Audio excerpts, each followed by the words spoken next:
Alright, I am back here in the first person with another backpacking tips video. And today I'm going to show you how to hang your food bag using the PCT method of hanging. And if you're unfamiliar with the terms, this is also known as hanging a bear bag.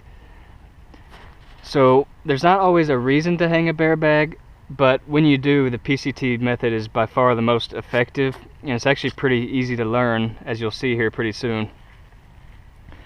So what you're going to need here is your food bag, obviously, and on your food bag you're going to need a carabiner of some sort. This one's a little bit hefty, but I'm just using it to make it easier to see on camera. But you can use any sort of carabiner, small carabiners, S-biners, they all work well. You're also going to need some rope, and as a starting point I would say 50 feet of rope will be pretty sufficient for almost anywhere you want to hang. If you're going somewhere with really large trees, you may want a longer length of rope, maybe 60 feet, maybe a little bit more if the branches are really high up, just to allow you to get your rope over those branches and down again. So you're going to need a rope. On one end of the rope you're going to want a loop, and I've used a bowline knot here to make a loop on this end of the rope, and you'll see where that comes into use here pretty soon. And if you don't know how to tie a bowline knot, just look it up on YouTube. It's really simple. In addition to the rope, you will need some sort of weight to get your rope over a tree limb so you can throw it over the tree limb. You could use a heavy stick, a big rock, and tie your rope to the rock. Or what I do is I find a couple of small rocks, and I've got this really lightweight, weighs almost nothing Tyvek bag, and I'll keep my rope in this bag, so when I take the rope out I just fill the bag up with a couple of small rocks, and I've got a really great weight that helps me throw the rope over the tree limb. And in addition to the weight, you will need a stick. Now I hope you can find a stick in the woods. If not, any sort of long narrow object like this will work. And that's pretty much all you need. Now I'll get down to actually throwing it and showing you how it works.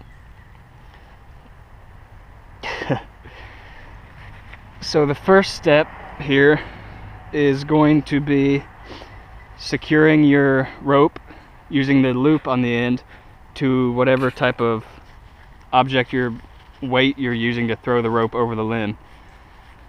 For this bag, what I do is make a little lark's head knot on the end of the loop and feed the top of the bag through it and just cinch it down like that, and that's not going to go anywhere. That's a perfect way to throw this rope over a limb. So once you have your weight secured, the next step is to actually throw the rope, and this is by far the hardest step, and I guess finding a limb is part of that.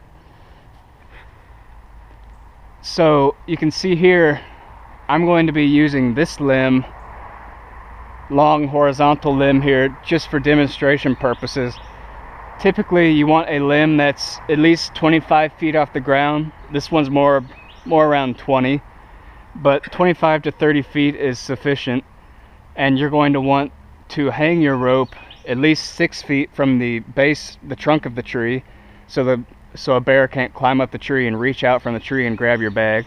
You also want it 6 feet down from the horizontal limb you're hanging from, so the bear can't crawl out onto the limb and reach down and grab your bag.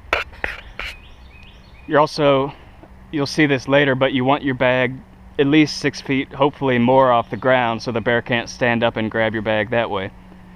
Anyways, now to get your bag of rocks or your weight over the limb, I find the best way is to do an underhand swing.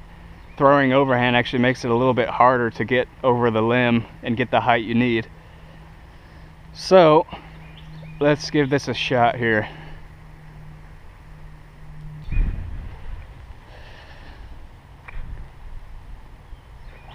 There we go. So now you drop your weight down, and you can see here I've got both ends of the rope, and it's crossing over the branch, nothing's in the way. So now what you do is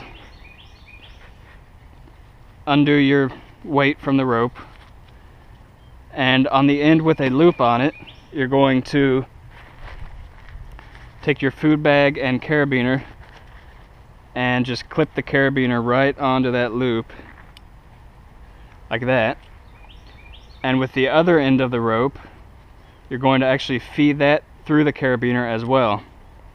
So it's going to look something like this, going up to the limb, two ends coming down and one connecting to the carabiner and one running through it. And now most of the hard work is done. Now you just pull down on the loose end of the rope and your bag will move up towards the tree, and you pull it almost all the way to the top as far as you can. And now is where the stick comes into play. You're going to be making what's called a clove hitch onto this stick. I'm going to try to show it here, but if you don't understand how to make it after this video, look it up on YouTube. It's really simple. And you want to make this clove hitch at a height above your head, just to give the bag some more height when it's hanging. And you'll see how that works in a second here. But to make a clove hitch, I normally make a loop of rope like so, and then make another one in your other hand. So you have two loops here, and now switch the loops so that they are aligned on the other side of each other. So basically take the front loop and do that, put it behind the back loop, and then you just take your stick here, run it through both of the loops, tighten it down, and you've got a clove hitch. And what that does is suspend the stick in the rope, but it doesn't allow the stick to move up or down the rope. So it basically makes a little stopper for your food bag. And so now you just slowly let the rope go back up, and the stick will catch in the carabiner just like that, and your food bag will be suspended midair. Alright, so that is how the PCT hang works. And one of the other benefits you'll see of the PCT hang compared to a traditional hang is this rope, no matter what a bear does with it, is not going to cause this food bag to fall. With a traditional hang, the rope is tied off to another tree somewhere, so if a bear could cut that rope, the bag will fall down. But in this case, you have to actually physically pull down on this rope, which a bear is not going to be able to do, to get the food down. And I'll show you that real quick. To get your food down, you basically just pull down on this rope and undo your clove hitch here on the stick. And this is where a smooth stick kind of pays off. You can just slide the clove hitch right off the end there. And then you just slowly release it, and your food bag comes down. Just take that end of the rope out of the carabiner and take this end off of the carabiner, and you're good to go. You now have your food, which has not been accessed by wild animals. So that's how you do a PCT hang. Hopefully this was a clear enough video. I will be making some more videos soon, and of course the tree series is coming once I get that video uploaded. So see you later.